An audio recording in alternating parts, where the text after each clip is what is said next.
le rythme de cette matinée et respecter le timing. Et mesdemoiselles, allez-y, prenez place. Le premier rang vous tend les bras. Venez, venez, avancez-vous. Ce n'est pas la peine de rester debout au fond. Là, vous êtes bien installés confortablement. Allez, venez, comme ça, vous serez encore plus près de notre invité. Vous n'hésiterez pas.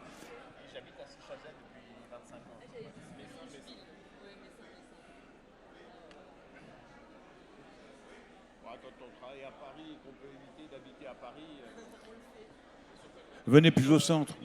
Mettez-vous plus au centre. Venez là. Mettez-vous. Vous avez choisi l'ombre hein, pour ne pas avoir trop la lumière sur le crâne. Quoi.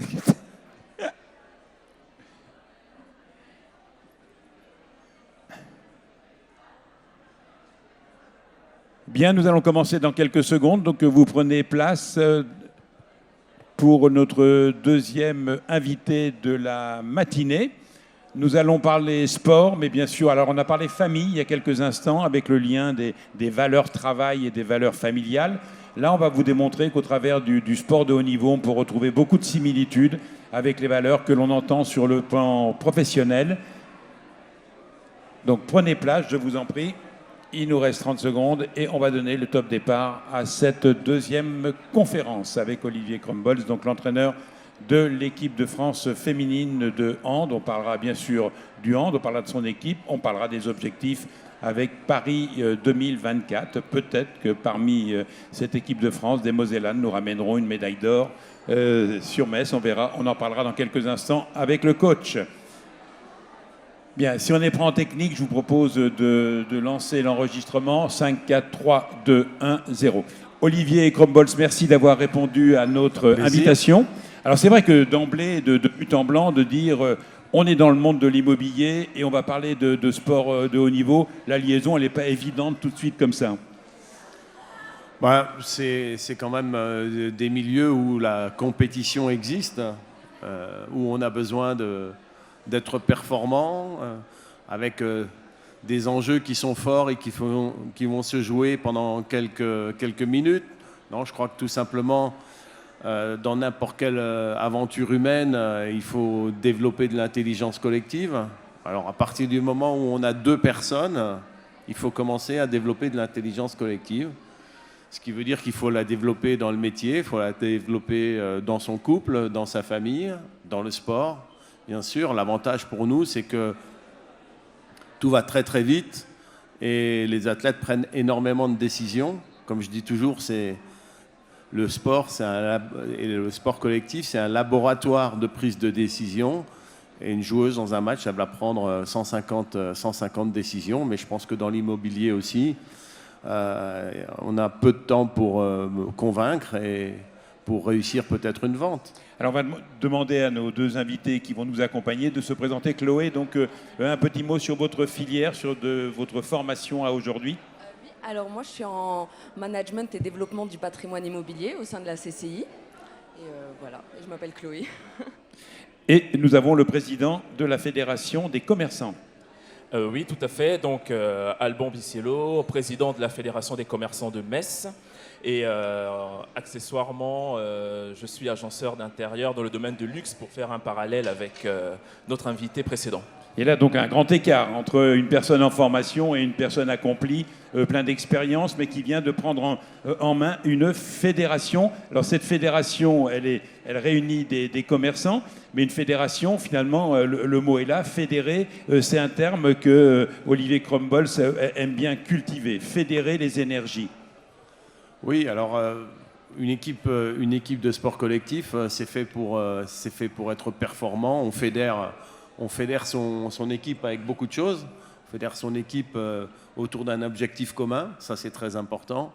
La fixation de l'objectif est le début de l'aventure. Un objectif, il doit fédérer, il doit être à la fois ambitieux mais aussi réaliste. Et je pense que derrière, c'est tout le fonctionnement, toutes les règles de vie, toutes les valeurs qui sont incarnées par une équipe de sport qui fait que le collectif va pouvoir être performant. Une joueuse ne peut pas être performante si elle ne se sent pas bien dans le collectif, si elle ne sent pas les valeurs reconnues. Alors on fait du sport au départ, on fait du sport pour s'amuser. on ne sait pas qu'on va devenir professionnel et on est très attaché aux valeurs de fonctionnement, valeurs humaines. Et c'est ce qui va permettre, dans les moments les plus difficiles, dans les moments les plus tendus, eh bien, de garder la tête froide, de rester lucide et puis de continuer à apprécier ce que l'on fait parce que des fois on gagne, des fois on perd. Mais à terme, de toute façon, les défaites sont aussi belles que les victoires parce que ce qui est important, c'est le parcours de vie. C'est ce qu'on échange ensemble, c'est ce qu'on traverse ensemble, la solidarité. Et on finit par avoir autant d'affection pour les moments difficiles que pour les moments joyeux. Alors Chloé, vous me l'avez dit, vous n'êtes pas handballeuse, vous n'êtes pas forcément sportive, mais vous avez dit, ça m'intéresse de participer à cette table ronde, rencontrer un manager venu d'un autre monde. Oui, c'est ça exactement. Et j'avais des questions justement par Allez-y. rapport à ça. Par exemple, je sais que pour fédérer une équipe, entre guillemets, il faut une bonne communication. Et je pense que dans n'importe quelle relation d'ailleurs. Et est-ce que vous avez des conseils justement pour améliorer cette communication dans une entreprise même? Oui, alors c'est très vaste comme question. Je pense que en termes de communication, il faut être sincère et honnête. Si vous voulez être charismatique, et tout le monde cherche à être charismatique, la première chose à faire, c'est d'être soi-même. À partir du moment où on va se travestir, on n'est plus authentique et on peut pas être efficace. Donc ça, c'est le premier élément. Le deuxième élément, c'est que quand on dirige une équipe, il faut être capable à la fois de faire preuve d'autorité, mais aussi de bienveillance. Et c'est le mélange des deux, et c'est l'harmonie entre les deux, et c'est l'équilibre entre les deux qui vont faire l'efficacité au niveau de la communication. Mais ce dosage, il passe par l'expérience, je suppose. Ce dosage, il passe par l'expérience, il passe par l'intelligence émotionnelle, la maîtrise émotionnelle est très importante, parce que c'est vrai qu'il y a tellement d'émotions dans le sport. Il y a des moments de frustration, il y a des moments de déception, et dans ces moments-là, il faut être extrêmement vigilant de la manière dont on communique pour rester juste, parce que le sentiment d'équité est un sentiment très important dans n'importe quel fonctionnement, dans n'importe quelle structure. Quand vous dirigez une équipe, vous devez être équitable dans une société, et dans des groupes où malheureusement il y a des choses qui sont inéquitables, comme par exemple le potentiel humain, c'est un peu injuste. Il y en a qui sont extrêmement doués, qui sont des artistes. Il y en a qui ont beaucoup plus de mal. Mais voilà, ça fait partie des différences et de la singularité entre les êtres humains. Mais par contre, nous, dans les décisions que l'on prend, on doit être juste, on doit être équitable. Alors justement, au moment du choix, qu'est-ce qui se passe dans votre tête quand vous dites effectivement, j'ai quelqu'un qui a du talent artistique, à côté j'ai quelqu'un de plus laborieux mais qui peut apporter un plus à l'équipe. À quel moment vous êtes obligé de faire le choix? L'idée, c'est qu'on travaille pour faire l'équipe, la meilleure équipe possible, et on ne prend pas forcément toujours les meilleurs. Parce qu'il y a des notions de complémentarité, et il y a aussi des athlètes qui, un petit peu dominés par leurs égos, posent énormément de problèmes dans les collectifs. Et des fois, il faut les éliminer parce que leur présence est contre-productive. Et nuisible. Amène trop de tensions et trop d'incompréhension, et parce qu'ils sont là aussi beaucoup trop déviants par rapport au fonctionnement et par rapport aux valeurs d'une équipe. Alors, ça n'arrive pas souvent, parce qu'on fait du sport de haut niveau avec des athlètes très forts, et on ne s'amuse pas à en éliminer 6 ou 7. Mais ça peut arriver qu'on soit obligé d'éliminer un athlète, mais c'est toujours un échec. C'est toujours un échec parce que ça veut dire aussi qu'on n'a pas réussi. On n'a pas réussi dans le fonctionnement, dans le coaching. On n'a pas réussi à faire en sorte que cette personne puisse apporter tout ce qu'il pourrait apporter sur le terrain. Mais des fois, on est bloqué. Et ça arrive que pour faire l'équipe la plus opérationnelle possible, on se sépare d'une ou deux filles très difficiles à gérer. Alban Bisiello, président de la Fédération des commerçants, ça vous inspire ce que vous venez d'entendre, effectivement, de temps en temps, rechercher l'humilité pour le bien du collectif? Tout à fait. Alors moi, je souhaiterais revenir sur une chose, une notion importante. Vous avez parlé on parlait tout à l'heure d'immobilier. On a dans la salle des agents immobiliers accomplis ou en devenir. Est-ce que vous pensez qu'on peut dresser un parallèle entre la résilience que doit avoir un agent immobilier, un commerçant, un chef d'entreprise dans sa préparation au quotidien avec ce que vous vivez au quotidien avec vos athlètes? Oui, il faut faire preuve effectivement de résilience et être capable d'enchaîner. Si vous restez marqué par une défaite, par des moments difficiles, il y a énormément de difficultés dans le sport. Il y a la défaite, il y a la blessure, il y a la contre-performance, il y a les difficultés liées à l'entraînement. L'entraînement, c'est difficile, c'est de la souffrance, c'est très répétitif, c'est pas toujours non plus très ludique, hein, très rigolo. L'absence de rationalité. Et il faut être capable d'enchaîner. Quand vous faites un championnat du monde, vous jouez tous les 2 jours. Des fois, vous jouez du jour au lendemain. Si vous n'êtes pas capable de passer à la suite et de tirer profit de tout ce qui arrive dans la journée, eh bien, vous n'allez pas pouvoir finir le mondial. Vous allez finir épuisé au milieu du mondial. Il faut être capable, effectivement, d'enchaîner. Les sportifs, c'est quand même des bêtes de somme. C'est quand même quand on regarde l'emploi du temps d'une joueuse dans un championnat du monde, c'est énorme ce qu'elle fait. C'est énorme. Elle se lève tôt et après elle n'arrête pas, elle enchaîne. Vous imaginez pas forcément tout ce qu'il y a à faire pour une sportive. Il faut jouer, il faut s'entraîner, il faut se soigner, il faut manger, il faut s'alimenter, il faut s'hydrater, il faut faire des réunions, des contacts avec la presse, un petit peu de temps pour vous quand même, et ça donne des journées très chargées. Vous avez une approche très américaine de l'analyse des situations. Aux États-Unis, on dit c'est pas parce que on se trompe, c'est pas parce qu'on a un échec qu'on est condamné, qu'on est perdu. Au contraire, un échec peut faire générer une victoire de demain, et un échec est souvent plus porteur de signification qu'une belle victoire. Oui, mais l'échec, il fait partie du parcours, hein, c'est évident. Alors c'est vrai qu'on dit que aux États-Unis, dans la Silicon Valley, il y a pas mal de mecs, pas mal de Français qui réussissent et qui, en France, avaient commencé par se casser la figure. On n'aime pas l'échec en France, alors que l'échec est structurant. Il faut savoir le gérer, mais l'échec est structurant. Bon, je vais redire la petite phrase que j'ai dit hier soir, mais victoire et défaite sont 2 menteurs qu'il faut savoir accueillir d'un même front. Et votre travail, ça sera toujours de vous servir de tout ce qui vous arrive.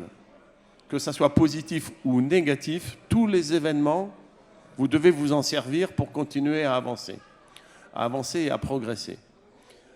L'idée de progrès est fondamentale. C'est-à-dire que si on ne progresse pas, on tombe. On est dans une société où on va vous demander de progresser en permanence. Ça m'est arrivé de faire 2e, ce qui est un très bon résultat, médaille d'argent. Eh bien, je peux vous garantir que quand les gens vous félicitent, ils vous disent bravo, c'était super, une belle 2e place, mais la prochaine fois, il faut faire 1er.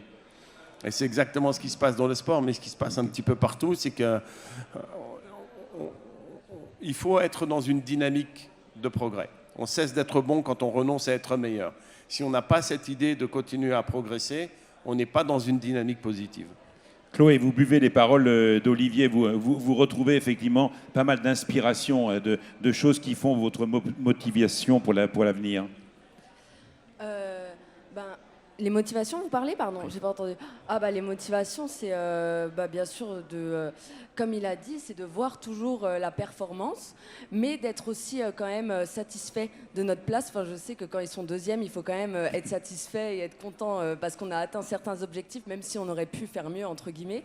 Et c'est vrai que ça, c'est important aussi de savoir prendre le temps et de se dire qu'on fera sûrement mieux la prochaine fois, enfin, des choses comme ça. Prendre le temps dans le sport, c'est compliqué. Vous dégustez très rarement la joie d'un succès ou d'une 2e place. Vous le demandez à vos joueuses, effectivement, de vivre pleinement l'événement avant de se reprojeter sur la compétition suivante. Oui, alors c'est plus difficile pour les joueuses que pour nous, parce que les joueuses partagent leur temps entre le club et l'équipe nationale, et à peine la compétition est terminée avec l'équipe de France, elles repartent en club. Nous, on est professionnels. On est à 100% sur la fédération, sur l'équipe de France, et on a un peu plus de temps pour récupérer, pour digérer, pour réfléchir avant de repartir sur les événements suivants. Je voudrais revenir sur l'idée de motivation, parce que c'est quelque chose de fondamental. La motivation, elle a 3 carburants. Alors je vais vous demander, c'est quoi les 3 carburants de la motivation? Allez, qui se jette à l'eau? Chloé, vous avez une idée? Je ne sais pas si ça fonctionne, mais avoir un objectif déjà pour la motivation. Alors l'objectif, ça va aider effectivement à avoir une forte motivation, mais vous avez 3 carburants essentiels. Monsieur le Président, dans ce carburant, L'éthique et le travail, Ouais, je pense. ça va aider. la passion, Eh oui, le premier carburant, c'est la passion. Et les sportifs, souvent, pensent que... alors, c'est vrai qu'il y a beaucoup de passion dans le sport, mais c'est très important d'avoir de la passion dans son métier. C'est difficile de travailler si on n'est pas passionné par son métier. Et la plupart des gens, moi je vais souvent en entreprise, je me rends compte que 90% des gens sont passionnés par leur métier. Il n'y a pas de la passion que dans le sport. Alors, le deuxième carburant, c'est un mot qui commence par A ou en. Le deuxième carburant, c'est l'ambition. Pour être motivé, il faut être ambitieux.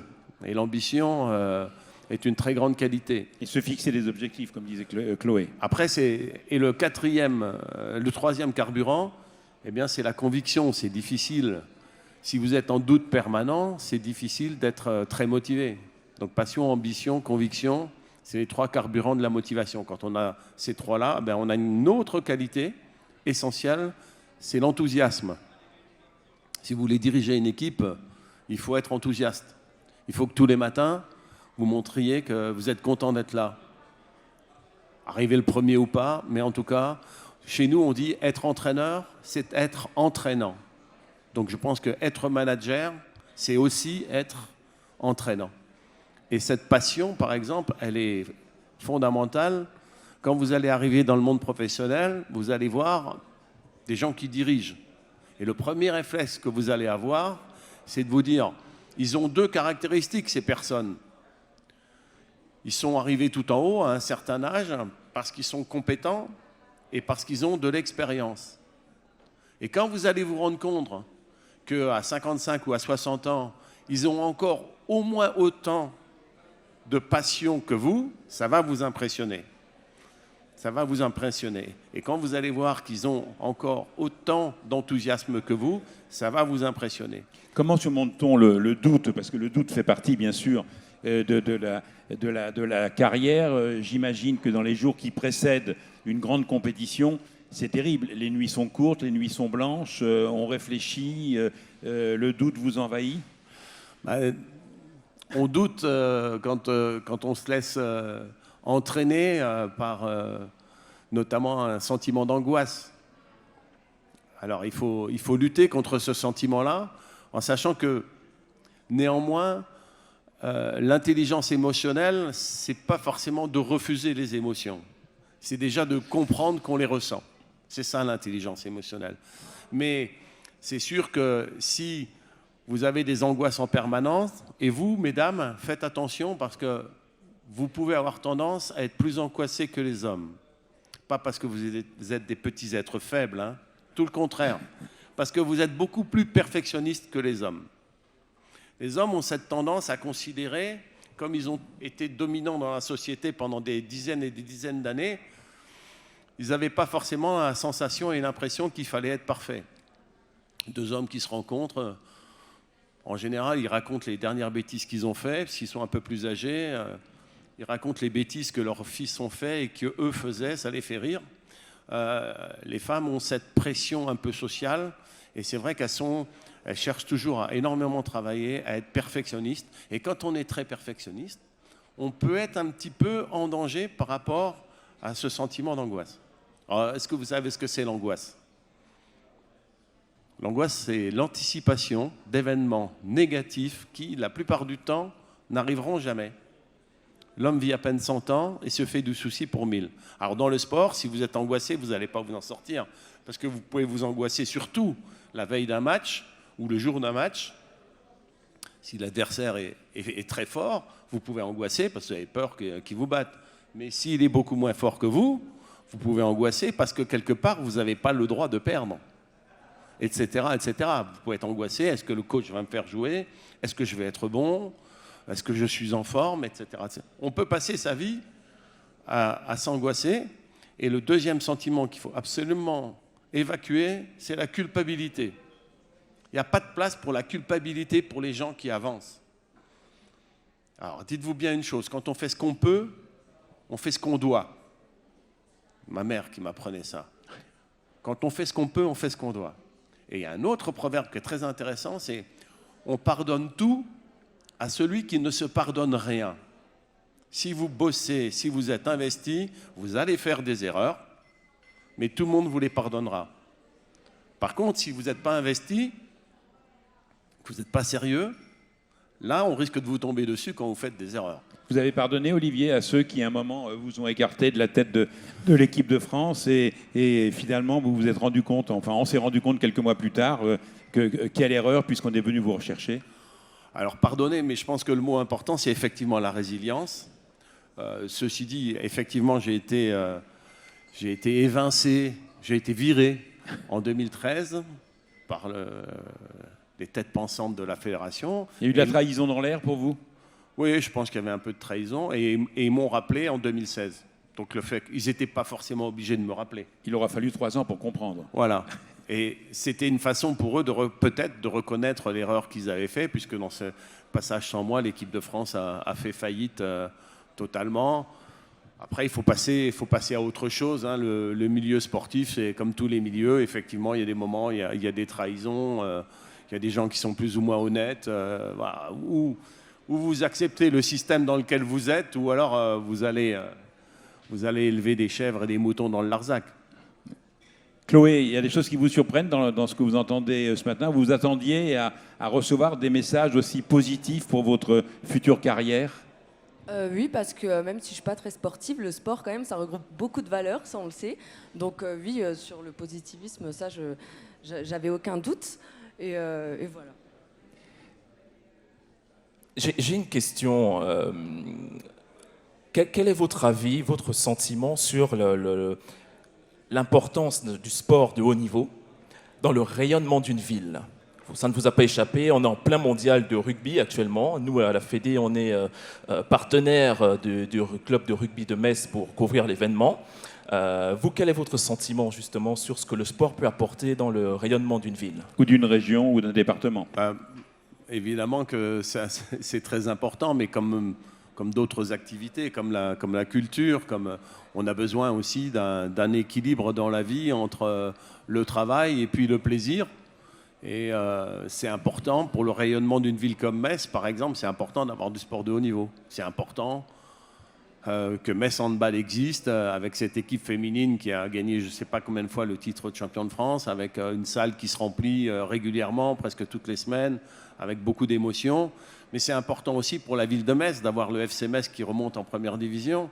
Et d'ailleurs, je pense que ces deux équipes ne sont pas du tout en concurrence. Bien au contraire, il y a une émulation, une émulation entre les deux. Oui, il y a de l'émulsion aussi. Et c'est vrai que le sport, d'abord, c'est un spectacle. Mais c'est difficile, on en parlait tout à l'heure, c'est difficile de faire du spectacle dans le sport, parce qu'à vouloir faire trop de spectacles dans le sport, la nature le sport peut devenir dénaturé. Hein, par exemple, en NBA aux États-Unis, pour pouvoir mettre de la pub au cours des matchs, eh bien, vous avez on a changé les règlements. Des temps morts. Ouais. Énormément. Par moment, la télévision nous dit aussi oui, il faudrait changer le temps des mi-temps, c'est trop long. Et puis quoi encore? Je sais pas, jouer avec un ballon carré, ça serait plus rigolo. Et c'est la difficulté aujourd'hui au niveau du sport. Mais il y a des sports qui arrivent à faire du spectacle. Et le rugby est un très bon exemple, puisque vous en parlez. Le rugby est un sport formidable. Autant le football professionnel est gangréné par des comportements lamentables. Mais le rugby arrive à garder ses valeurs. C'est un sport de combat, c'est un sport spectaculaire. Et le handball, on se sent très proche. On se rend vraiment très proche du rugby. Je trouve qu'on n'en parle pas assez de la Coupe du Monde de rugby. Alors c'est la problématique aussi de ce sport où il y a beaucoup de matchs déséquilibrés. Et c'est la grande force du football, puisque au football, vous pouvez être mauvais et gagner les matchs. Il nous faut conclure, Olivier, pour enchaîner avec notre troisième invité. On ne peut pas conclure sans parler de Paris 2024. C'est la DER pour vous en tant que manager. Vous l'avez annoncé clairement avant. Médaille d'or pour la France ? Il n'y a pas d'autre objectif que la médaille d'or pour nous. On est champion olympique. Vous imaginez, l'État français a demandé à ce que le sport français double le nombre de médailles. Eh bien, on va jouer le jeu. On se prépare à gagner, on se prépare à être costaud, on se prépare à inverser peut-être 1 ou 2 rapports de force. C'est ce qui est le plus passionnant dans ce que l'on fait. On sera prêt. Voilà, passion, détermination, ambition. On peut applaudir Olivier Crumbles pour son intervention de ce matin. Merci à vous. Une petite pause et on se retrouve.